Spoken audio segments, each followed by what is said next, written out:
Hey everybody, I want to talk to you about health food stores. And this is always a funny concept to me. Remember in like a traditional grocery store, we have, the health food section, right? It's usually like a couple little shelves, maybe a little display that they have there. That's always funny to me because if we call this the health food section, what the heck does that make the rest of the store, right? And that's a traditional kind of a grocery store. So now there's health food stores, right? There's whole stores that claim that they're doing healthy things, right? It's very misleading. If you guys understand seed oils, sugars, synthetics, isolates, processed food, ultra processed food, there's not many things, honestly, that we can say are truly healthy in these health food stores. And I want to talk to you first about supplements because hands down, the number one source of our nutrients should be whole food based, real nutrition that came from the earth because we're getting thousands of phytonutrients by eating those whole foods as close to raw and as close to nature as physically possible. That's what creates more life in our body, okay? So Consumer Reports actually showed in 2015 in New York, I believe it was the Attorney General office, showed that 4 out of 5 herbal products that they were testing out of hundreds of products, you guys, 4 out of 5 of those products did not have the herb in the bottle that was listed on the label. 4 out of 5 products, 80% of the products they tested herbal-wise did not even have in the bottle what they said was on the label, okay? So I pulled a few things from a health food store, okay? I'm not going to give you brand names and stuff. This is 99% of the supplements that are store-bought, online or wherever you're getting them. 99% of the supplements in the world I would not feed to my dog when you understand sourcing, processing, manufacturing, preservatives, and all those other types of things, okay? So there's a few trick words, first of all. Natural, right? What does natural actually mean? It's really just a marketing pitch. Natural, we could technically say that snake venom is natural. Do you want that in your body? I don't want that in my body. There's isolated vitamins that don't come with all their other cofactors and brothers and sisters that actually make that work well. For example, calcium. We all know that calcium alone, and most calcium, by the way, is calcium carbonate, which is ground up rocks, literally ground up stones. Now, if you were starving, would you go and eat rocks, right? Does that help our body get more minerals? Absolutely not. So calcium carbonate is horrible. It's an isolate, and it also needs the vitamin K, the magnesium, and a lot of other stuff to be processed in my body as calcium does. There's also synthetics. Literally most products out there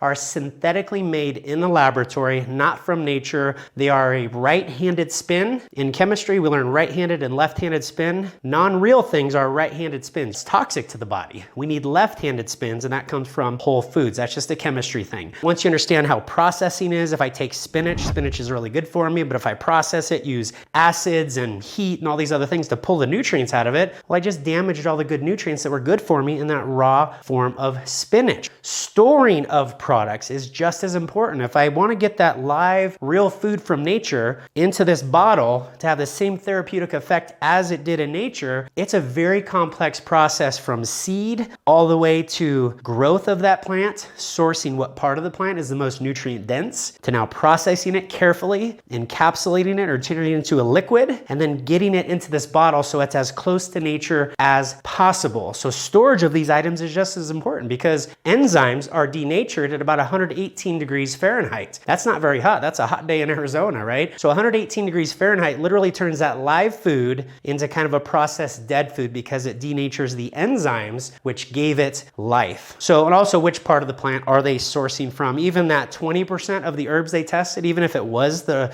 actual plant in the bottle, what part of the plant was it? We know through lots of research and evidence that there's certain parts of the plant that are therapeutic and other parts that are basically garbage or the stem or whatever it is. It just doesn't add that therapeutic benefit to my body. So here's just 4 items I picked up at a health food store. This is very toxic. This rates very low on a app. It's basically a chemical app called EWG.org. This is a common toothpaste that looks healthy. It has tons of chemicals in it though, okay? Those chemicals affect your cellular health, okay? There's some vitamins here. This is a vitamin C. This is made mostly of calcium ascorbate. Okay, so ascorbic acid and calcium ascorbate are synthetic or isolated forms of vitamin C. These companies are getting smart. They know that we're catching on. What they're doing is they're now adding, fortifying, or enriching these now with some other kind of healthy things like rose hips, lemon, and stuff like that. But this is a synthetic isolated vitamin that is sold at health food stores that, again, I would not give my dog if you understand what the vitamin C complex is. Here's another one. This is a kid's chewable multivitamin. Looks pretty cool.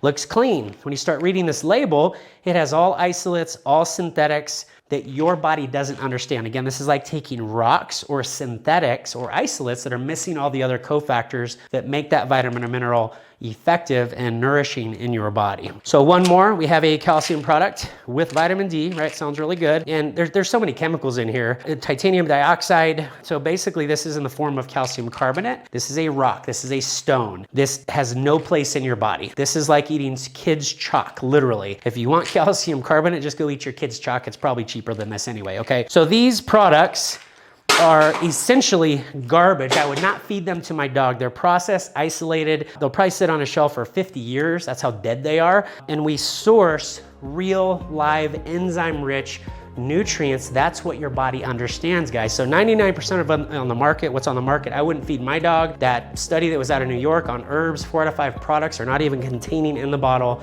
what they say is on the label.